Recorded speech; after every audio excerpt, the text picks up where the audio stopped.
Today's livestream revealed some interesting things, but before that, let's roll the new channel intro.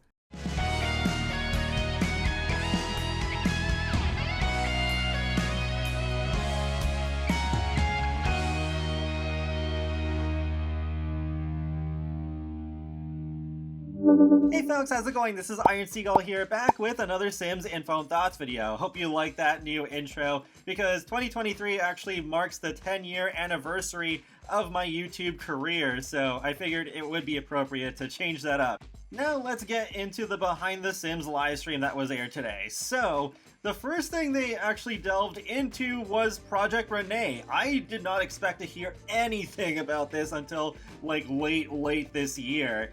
But SimGuru Grant, he has returned, and just as I figured, he is working on this game. So, not really all that much was revealed. We got a couple of little snippets of build mode, but he did confirm that yes, there was a playtest, and it was about apartments. So yeah, definitely more validation that the leak that I covered a month or two back was real. It was confirmed that multiplayer is an entirely opt-in experience, so it's not an MMO, it's not constantly online. You just play single player when you want to, and if you want, you can invite people to play with you. There was also discussion about cross-platform between PC and mobile devices. It's a great idea in theory, but I'm still concerned that having this compatibility is going to hold the whole game back, especially in the graphics department. Also, when it comes to simulation games like The Sims, there are so many buttons, so I'm not sure how well that is going to translate to mobile devices, because this is not the same thing as making a mobile game from the ground up, like Sims FreePlay or Sims Mobile. Which, hey, speaking of those two games, they did talk about those next.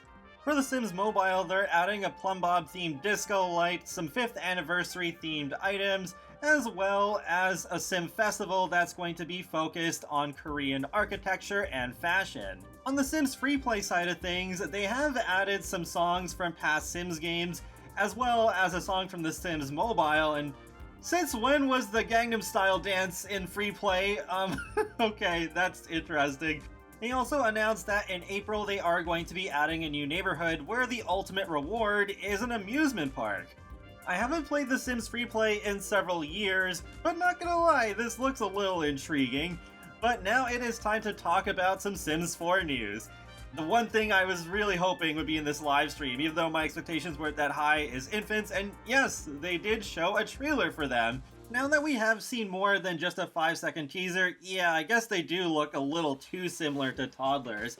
But in terms of the gameplay, I think there is some potential here. I like that they do have the crib with the mobile that you can hang over the bed. Maybe that will help them fall asleep faster, not sure. But it is neat that they also showed some behind-the-scenes stuff and some in-progress animations, including having an infant interacting with a dog, so I'm really glad that they did integrate pets into this. I'm sure the final animation in-game will look really cute. I noticed when the dad was feeding the infant Trey, it says that Trey loves the homemade hummus, and that it's always nice to discover a new favorite taste and texture. I'm not gonna jump to the conclusion that we're gonna get food preferences in the game. This could end up just being an infant exclusive feature. One thing that might not be exclusive to infants though are birthmarks. They only showed a couple there, but I don't think they will limit this to just one age group. And yes, you just saw SimGuru Graham as well. I haven't seen him around in a long time, but I know several of you love it when I include Baby Graham shown in the Sims 3 Generation producer walkthrough that I include in my speculation videos on occasion. So, when will infants actually be released? Well, not today, even though we did get an update that was pretty interesting that I'll cover in a separate video. But not until March 14th. Yeah, of course. When they said early 2023, they meant as late in early 2023 as possible. Oh, that is going to be a painful wait.